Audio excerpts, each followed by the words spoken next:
What's up, guys? McJibbin here, back with another reaction video. How you guys doing? All right? How you doing today? You doing good? All right? Neighbor? Today we're doing another Salmonella reaction, my favorite channel to react to. History Matters coming in a close second, though.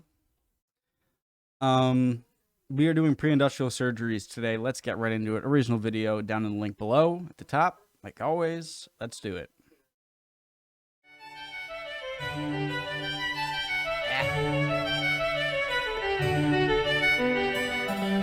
Hey kids, had a bad day? Well, could be worse. You could be... Hey kids, had a bad day? Well, No. could be worse. Yes. You could be living in a world without modern anesthetic. Today, we'll be talking about some surgical procedures carried out long before the development of medicine as we know it today. Now, once you go back a certain distance, the line between operation...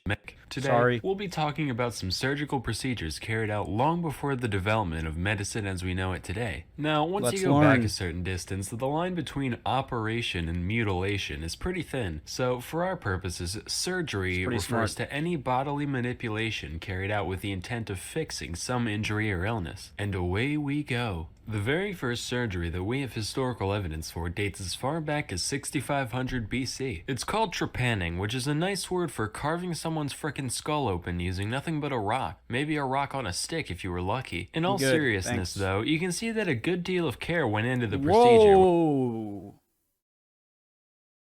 Which lets us know that this isn't just the result of random injury. Many skulls even showed signs of healing around the holes, meaning plenty of the people who underwent this whole thing just got up and went about their day afterwards. How many died? Alright, hold on, you say. This all sounds guano insane.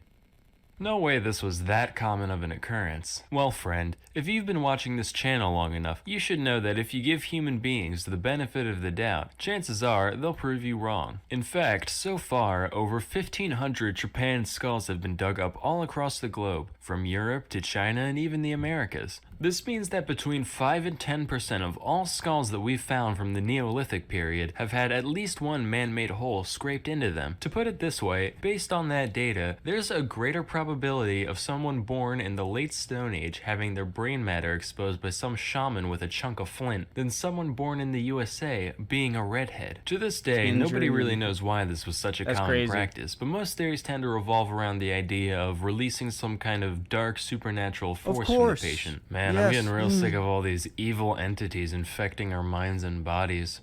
Well, you can say that again. I tell you, I need these demons like I need a hole in the head. No, wait. Fast forward to 600 BC. Over in India, there lived a guy called Maharshi Susruta. Now, this guy was a medical man. Reading that, you gotta pause sometimes and read Sam's stuff. How to remove a hangnail without ripping your whole finger open. Made me cringe. Why asparagus makes your pee smell. Proper dump frequency. Inbred or just weird looking.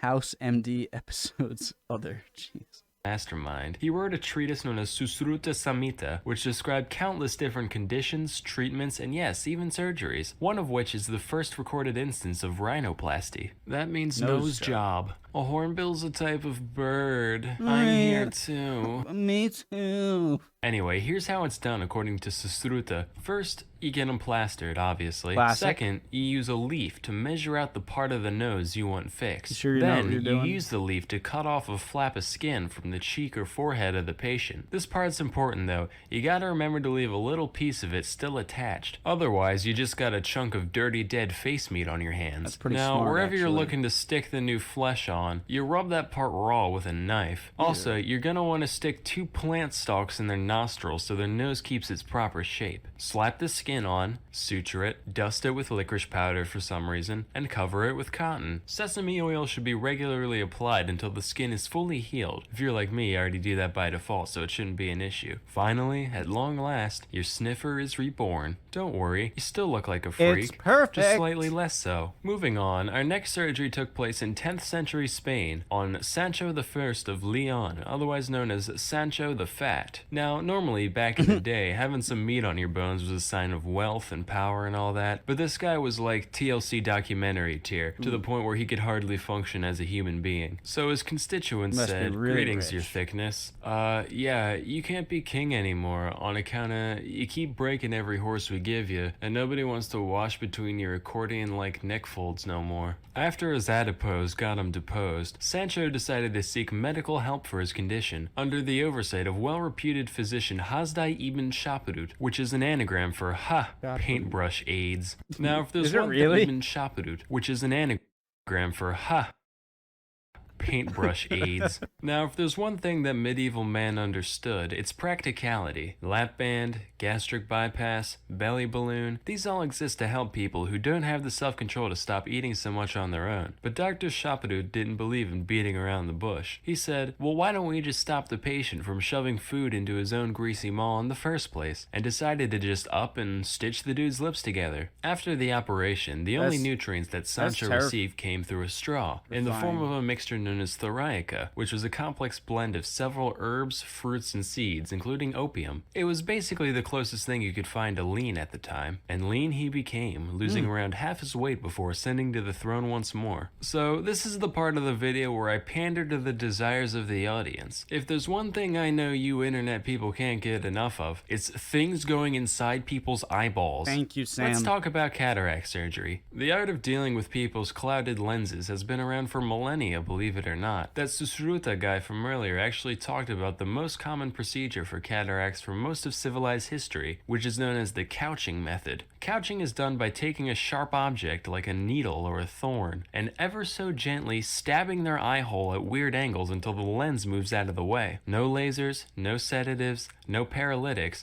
just a rusty old pin and some elbow grease, the way God intended. The majority of the time, this operation didn't work, usually just damaging the already blind eye irreparably. Shocker, right? And even if it did go as planned, you still, didn't have a lens in your eye, so you essentially went from, I can't tell if I'm dead or not, to, ah yes, it is quite yellow out today. By God. Something moved somewhere. A slightly more refined version of this operation is the suction method, which dates back to at least the 10th century AD, if not older. This procedure is described as requiring, quote, a large incision in the eye, a hollow needle, and an assistant with an extraordinary lung capacity. Though this reads like the setup to the world's most horrifying party trick, it's actually the bare minimum number of tools needed to completely extract the lens from the eye. In case you didn't pick up on how, here's a diagram. This method generally saw a greater success rate and fewer complications than its non-extracting counterpart. So hopefully you can sleep well tonight knowing that the number of human beings who have sucked a piece of somebody's living eyeball through a straw is above zero. Anywho, let's all just be thankful that we live in an era where procedures like these are a thing of the past. Now remember kids, even though the surgeries I described here do sound pretty easy to pull off, please don't try them at home. But if you do, please put it on LiveLeak afterwards. But you know what you can do at home? Learn stuff about things with Brilliant.org. Brilliant's elegant UI and step-by-step design makes learning seemingly complex topics very intuitive, especially for visual learners like me. Don't think you can understand special relativity? With Brilliant, I bet you can. I'm just some kid in a room somewhere, and even I got the basics. Check this out. Relativistic laser tag. Don't tell me that doesn't sound fun. Then later when you're talking to your friends, you can be like, yeah, I'm taking a course in special relativity right now. No big deal. Maybe gonna hit quantum objects in a couple weeks. So to support me and broaden your understanding of math and science, go to brilliant.org/salmonella and sign up for free. Check it out. The first 200 people that go to that link will get 20% off the annual premium subscription. Anyway, till next time, I'm Salmonella, and watch you for thanking.